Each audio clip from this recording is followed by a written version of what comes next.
Welcome.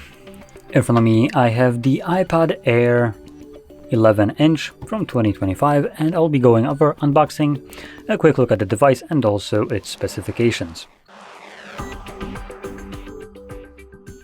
So, getting straight into it, I will start off by saying that this is the Wi-Fi/cellular model, so basically supports both. But if I'm correct, it doesn't have an actual SIM tray. So anyway, let's just get in there. So I'm gonna set it to the side for now. And inside we also got some paperwork. Just a typical instruction, no stickers or anything like that. And we get the charging cable. It's a Type-C to Type-C braided cable, but also no charger provided. And that's it. So let's move over to the device itself. Now this is an 11-inch tablet, so it's on the smaller side. And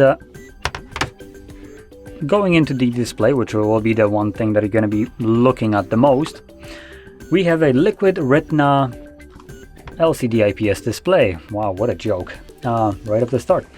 Typical brightness of 500 nits, 80% screen to body ratio, and 264 pixels per inch, with a scratch resistant glass and with an oleophobic coating.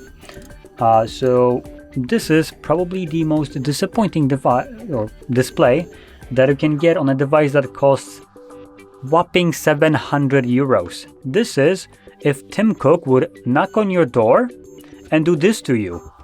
And then just walk away without explaining. These devices are, well, for the most part, I would say terrible. The only kind of benefit right here is the fact that they do have an M3 processor. And that is a fantastic processor. But the rest of the entire device holds it back in my opinion. And I'll go over that a little bit more. Now, let's first get through all the specifications. So, display wise, let's start off by saying what it's missing. So it's missing an AMOLED display, or OLED one. It's missing high refresh rate. It's missing high brightness. It's missing any kind of whopping certification like HDR 10 or 10 isn't even a certification, but it doesn't even have that. It doesn't have HDR 10 plus, doesn't have Dolby Vision, anything like that. No high refresh rate, no high brightness. The screen resolution is okay for a tablet, I would say. In general, I'm not like a high resolution purist, so this being at 264 pixels per inch is, to me, sharp enough for me to not see pixels.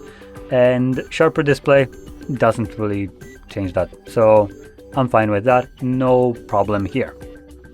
But the lack of OLED, AMOLED, or high refresh rate is just a massive middle finger from Tim Cook, considering this is a $700 device and the phones that come at $100 have higher refresh rate than this, costing 7 times more. Now, if we move over to the cameras, we have at the back, this is almost like an iPhone E, just oversized one, which iPhone E is also a piece of crap. So this is the sensor right here is a 12 megapixel f1.8 aperture wide sensor, which allows you to record videos up to 4K at 60 frames, or up to 60 frames, and 1080p also up to 60 frames, along with slow motion of 120 and 240. And then at the front, right here, we have a selfie, and that is another 12 megapixel f2.0 122 degree ultra wide lens instead of a wide one, and this does 1080p at 60 frames. Now, I want to point that out. Right now, literally everything that I mentioned about this device is the same exact thing as this one, which is the iPad, and it costs 400 instead of 700. So the only difference right here, as far as I already know, is at the moment the processor only and more RAM. Now, talking about that, let's move into the internals. So we have a battery rating right here of about 7,600 milliamps. Now, this is not from Apple, I'm pretty sure, as Apple doesn't really state their battery, because if they could just give you the tablet without any specifications and hope that you're gonna, spend your money and just not ask any questions, as a good consumer that you should be in Apple's eyes. But I do highly urge you to ask questions. What makes this worth the money? Why should you give Tim Cook your $700? So, 7,500 milliampere battery, Apple M3 processor in here, 8 gigabytes of RAM, and that's basically everything that there is for the internals. So, talking about the build quality, flip it over. We have a pogo pins right here at the back for the use case of things like this. No, this isn't for this specific model. A folio case, which obviously allows you to have like a typical mouse and keyboard experience, converting this into something that could be more considered as a laptop. Now, if you want a laptop, go for the MacBook. If you want a tablet, go for iPad. Under no circumstance would I recommend you going for this thinking that I'm gonna get both. I can have a tablet, remove it from the thing and have or put it on the folio case and have a laptop, remove it, have a tablet. No, you won't, because it's running it's not running Mac OS, but it's running iPad OS. An iPad OS is still just an iPad, but with clipped-on magnetic keyboard and mouse. It's not going to give you the same kind of experience. It's not even going to be close, even though Apple does kind of market that it has some kind of ported application or apps that we have on their computers, like MacBooks, that can run on these devices. It's not the same. It's just a port. I can play Grand Theft Auto on my phone. Doesn't mean that it's going to be as good of an experience as on a computer, but I can do it. And so can you on a tablet right here. You can have a MacBook programs running on an iPad. It's a port. It's not going to be the full experience. It's not even going to be close. So, like I said, if you think that you want to use this with a folio case and have a bit more versatility, I just urge you to go straight away with the MacBook rather than this. And if you want a tablet for maybe creative work, this could be a good option. For like drawing and stuff like that, I've used this. I also use the Samsung ones, but in general, I'm not a professional. So for me, both of those were fine for what I was doing and didn't really see much of a need to overpay for such a thing like this. But like I was saying, that's just my perspective right here on this device.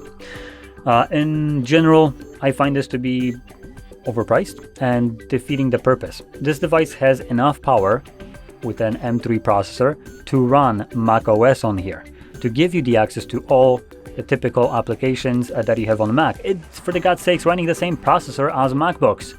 So there's no reason why it's running Mac OS other than to gimp you and then kind of entice you to buy, again, another Apple product.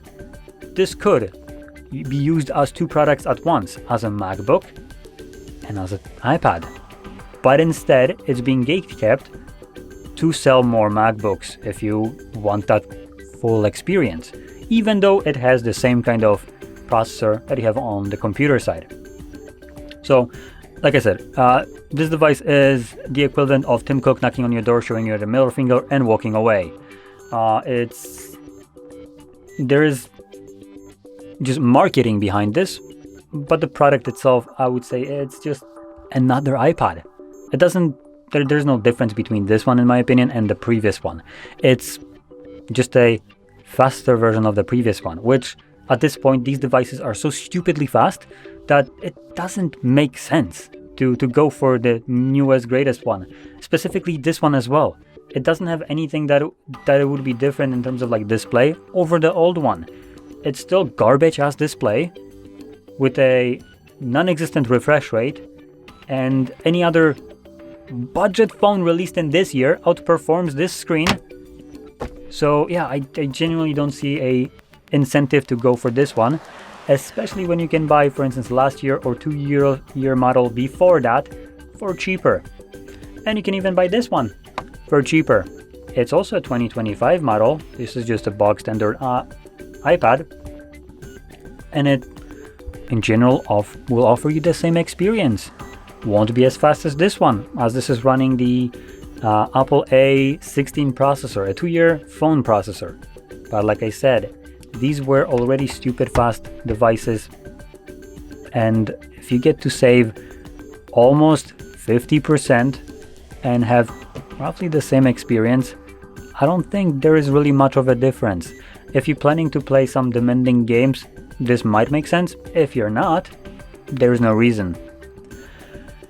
And last thing that I wanted to mention would be the storage capability. So this device at basically the lowest end comes with 128 gigabytes of storage and 8 gigabytes of RAM. Now the 8 gigs don't change, but the storage does, as it has the option to go to 256, 512 and 1 terabyte of storage. This is something that you might be interested, higher storages, if you tend to do creative work, drawing or just any kind of creative work on here, editing or stuff like that. This would be beneficial to you, having more storage, so you don't have to rely on like cloud or external storages. But with those storage increases, you also get to pay even more for this device, which $700 entry price for 128 gigabytes of storage with crappy display, I would say, is not a enticing package. So to give like a last thing that I would say that would make this device worth it is if Apple decided to be fair and for $700 give you 120 Hz refresh rate OLED display with an included pen. At that point, that would be worth about $800, I would say, and it would be worth pickup. But instead, they're selling you the pen separately, and they're giving you measly crappy display that for a device this year, it should not even be included on an Apple device, any of them, at any price range. So that sums it up. Now, if you found this very helpful, don't forget to hit like, subscribe, and thanks for watching.